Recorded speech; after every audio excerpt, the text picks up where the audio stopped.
Here's a very nice way to prove the first addition formula, this one over here.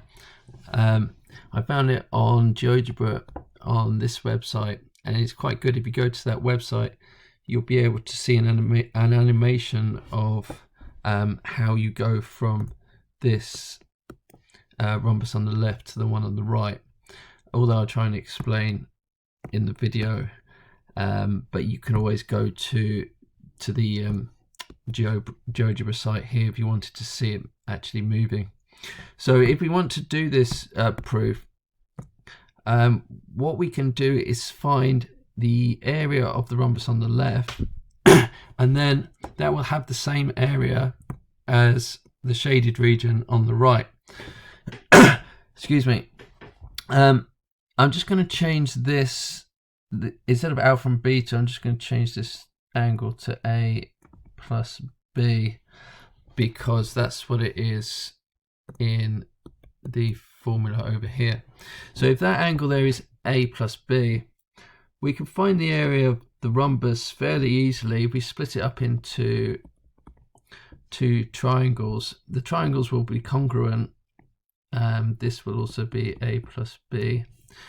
So to find the area of this triangle, we can just use half AB sine C, which is a half times 1 times 1 times by sine of A plus B.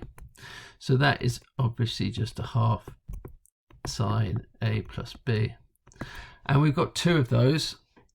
We've got the one on the left and the one on the right. So the total area of the rhombus, the area of the rhombus, is going to equal two of these. So that's going to be sine A plus B. And now what happens in the animation is they take a section, two sections from the rhombus, and just move them to outside the rhombus.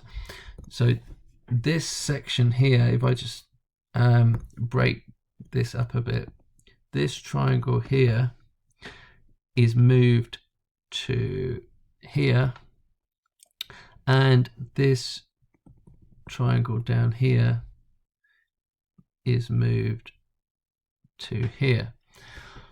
But obviously the area of the shaded region here will be the area of the rhombus. Okay, so the area of the rhombus is going to equal the shaded area in the diagram on the right. So what we've got to do is find the shaded area of the diagram on the right and show that it's equal to this. So this angle here is A, so this is angle A. This, actually let's do this in a different color. This angle here is B, and so B is already labeled at the top right over here. So what we need to do is we need to find the area of these two rectangles. Now what's going to help us for that is to find this side down here. Now since the hypotenuse of this right angled triangle is 1, that means that this adjacent side down here is just going to equal cos A, because cos is adjacent over hypotenuse and the hypotenuse is 1. In a similar way, if we go up the top here, this distance here, that is going to be sine A, because sine is the opposite over the hypotenuse and the hypotenuse is 1. So now we want to find the total area. We're trying to find the area of this rectangle and then plus the area of this rectangle, and then that will be the total shaded area. So we've got this value, we've got cos A at the bottom here. We could do with finding this distance here. Well, if that angle there is B, this is going to be, this is the opposite side and this is the hypotenuse, so this is going to be sine B here. And in a similar way, this, if we go to this triangle top right here, that side there will be cos B, so this would be cos B because it's the adjacent side, and again the hypotenuse is 1 of this big triangle here, so the adjacent side is cos B, hypotenuse is 1. Okay, so now it's quite easy to do now. The area of this rectangle is going to be sine B cos A, and the area of this rectangle is going to be sine A cos B. So that means the total shaded area is going to be this plus this. Excuse me. So remember, the area of the rhombus equals the area of the shaded region on the right. So therefore we have the area of the rhombus, which is this, is going to equal this plus this. So that's our proof. We've just shown that sine A plus B equals sine A cos B plus sine B cos A. Now we've proved the first addition formula, we can use these helpful relations over here to derive all the other ones. These just come from the properties excuse me, of the sine and cosine graphs. The cosine graph is an even function. It reflects, it's got symmetry in the y-axis, and the sine graph is an odd function. Also, the two graphs, if you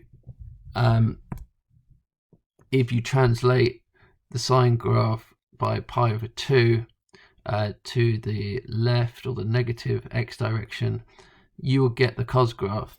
So that's where this comes from. This one here is just translating the sine graph. And if you translate the cosine graph pi over 2 units or 90 degrees to the left, then that will be, and then reflect, you will get the sine graph reflecting the x-axis. Okay, so all of these just come from the properties of the sine and cosine graphs.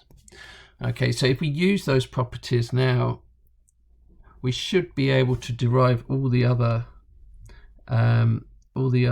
addition formulae.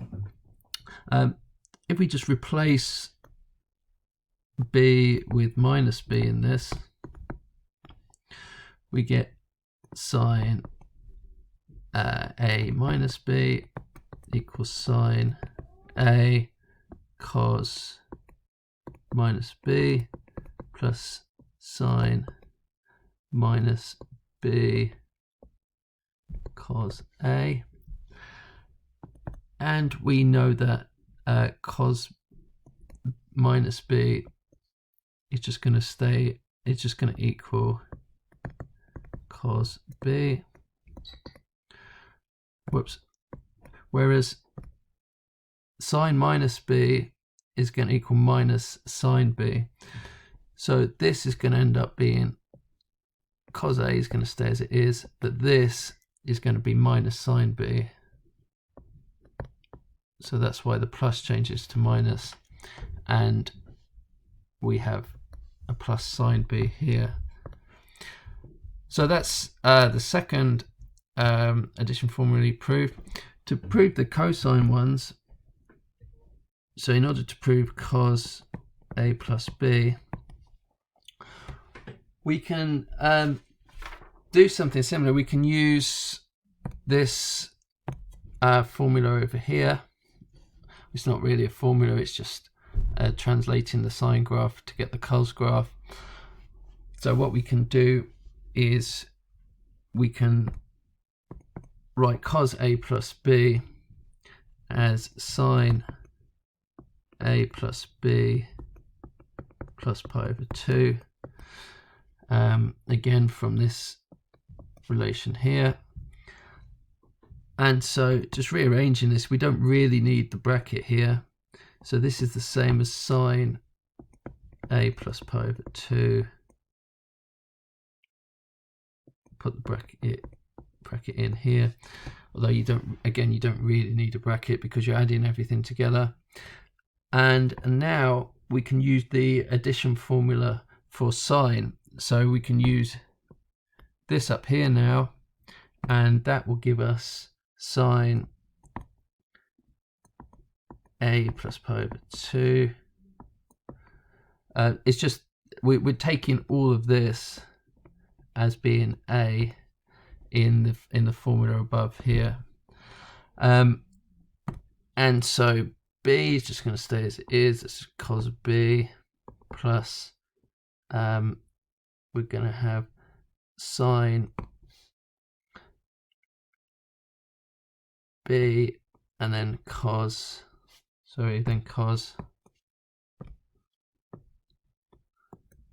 of A plus pi over 2. And again, if we look at the table there, look at the table over here, we know that sine of A plus pi over 2, that's just going to equal cos A. So you've got cos A cos B. Sine B is staying as it is, and cos of A plus pi over 2, that will equal minus sine A, okay, from the bottom formula. So using that bottom formula in here will give us minus sine A, which means we've finished. We get cos A cos B minus sine A sine B. And we're nearly finished. To get the final, well, we've done the first 3 addition formulae now. To get the one for cos A minus B, cos A minus B, we can just replace all the B's with minus B into the one we've just done, into here and into here. So that will give us cos A minus B will equal cos A cos minus B minus sine A sine minus B. And then we can use these up here once again to get cos A cos B. This will give us minus sine A times by minus sine B. Let's just write that down like that. Minus sine B using this up here. And so we're pretty much finished now. That's just going to become a plus. So we can write this down as cos A cos B plus sine A sine B. And on the previous video, we looked at how to use the sine and cos addition formulae to prove the tan addition formulae by dividing. It's unlikely you will have to do these in an exam, but it's possible. So I think it's worth knowing these proofs. Although there are alternatives in the textbook and on Dr. Frost